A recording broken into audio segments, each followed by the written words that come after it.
Pokémon Sun and Moon both honor the 20-year legacy of Pokémon and improve upon it in a number of ways, making for a surprising and engaging adventure that is as much about the journey as it is the destination.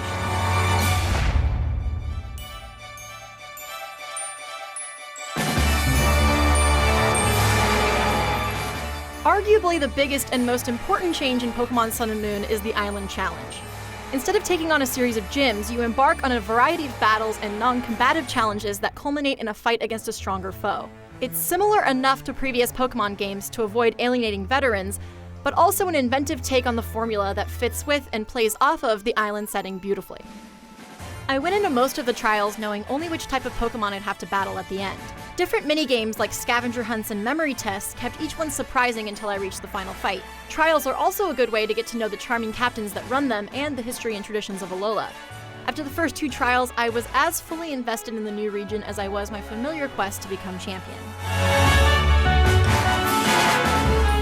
Alola is the most inspired region in Pokémon so far, and that made exploring it fun and rewarding.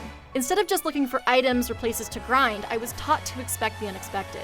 Alola is based on Hawaii, and from the smaller, quieter island you call home to another with a luxurious resort and a volcano, each of the 4 main islands has its own feel, and the things I discovered there made sense in the world Alola builds. The Alola forms of first-generation Pokémon, like the more colorful Grimer and the infamously tall Executor, for example, are smart changes that are in sync with the ecology of the islands. They also work well with the strong roster of new Pokémon, many of which I've happily added to my team.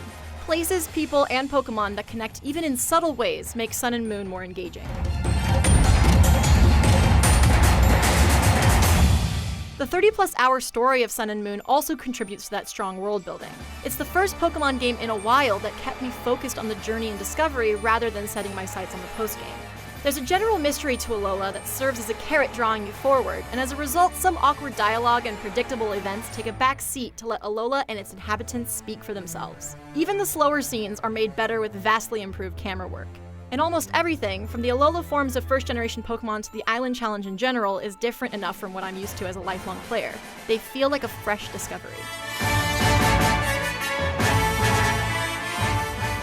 Sun and Moon are also approachable for new or rusty players thanks to a streamlined battle interface. The move selection screen now has way more detail at a glance, including information about what the moves do if you forget.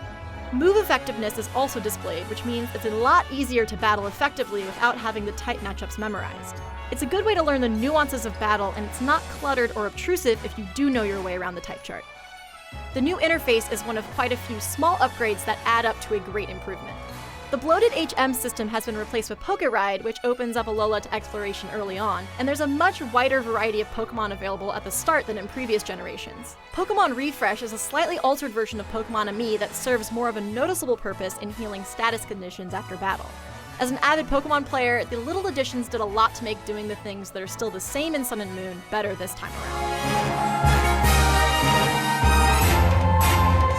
After 20 years of slow but steady evolution, Pokémon gets a bit of a reinvention in Sun and Moon. An engrossing and rich new region makes the Alola journey, along with all the changes Sun and Moon make to the existing formula, enjoyable throughout the main adventure, and small upgrades along the way make a few of the things that stayed the same feel better than before. For more on Pokémon, you're already in the right place, IGN.